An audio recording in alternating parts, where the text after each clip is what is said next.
Hi there and welcome to Gaining Vision. I'm Melanie. Have you had an opportunity to subscribe to the channel yet? If not, take a second, hit subscribe, and please don't forget to like and share.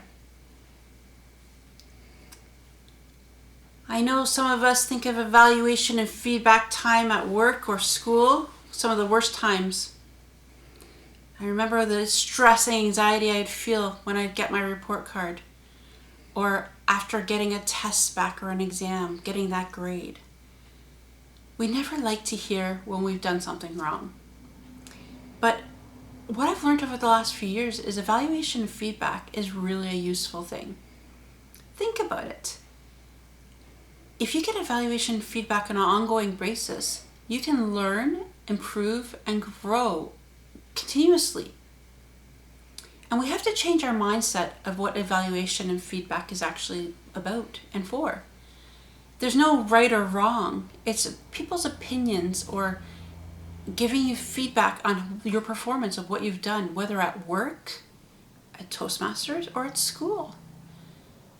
Sometimes even family members will give you feedback on certain things depending on what the situation is.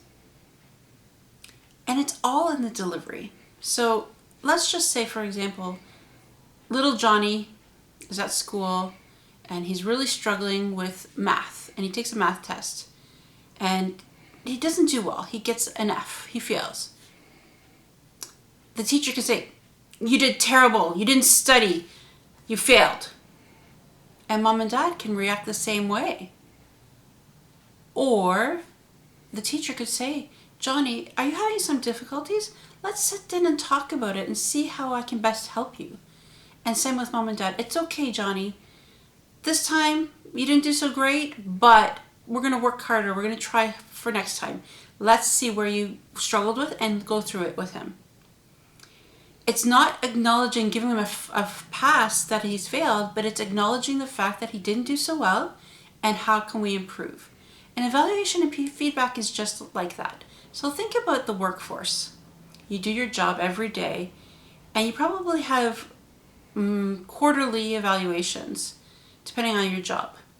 So your manager will call you in and you'll have a conversation about the things you did well, the areas that you may be struggling with or perhaps need some feedback to help you grow. And then you may even get a challenge or something that may want to push you a little bit further. And again, depending on the job, it could be as simple as, you're not hitting your quotas, or I love your customer service style. You always are very personable with the fellow employees, your colleagues.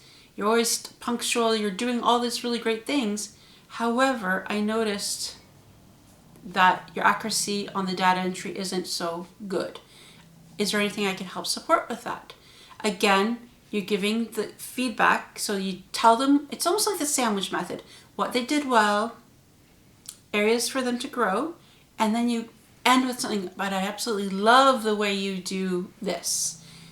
And to challenge you for growth, I'd like to see you," whatever it is. At Toastmasters, we use this technique as well after every person does a speech. We talked about what they did well, whether it's vocal variety, the content of the speech, or even if they're using a PowerPoint, about information like that. But you never critique the person. You critique the speech itself, because you're not wanting the speaker to feel that you're attacking them by giving feedback. But the helpful thing about evaluation and feedback is they can apply the feedback they're given to their next speech. And it's the same thing with work and school. Sometimes we don't notice where we could improve because we think we're doing a great job. Sometimes we just need somebody to highlight this for us. And as long as it's delivered in the right positive way, not saying that you suck and you can't do anything right, but using the sandwich technique, or the good, better, best, which is giving some good points, what they did well, where they can grow, and then the best thing they did at the end. So you always end on a positive. I really now enjoy evaluation and feedback. But when I started Toastmasters, I hated it. I would come home crying to my husband, "Oh my God, they said I sucked."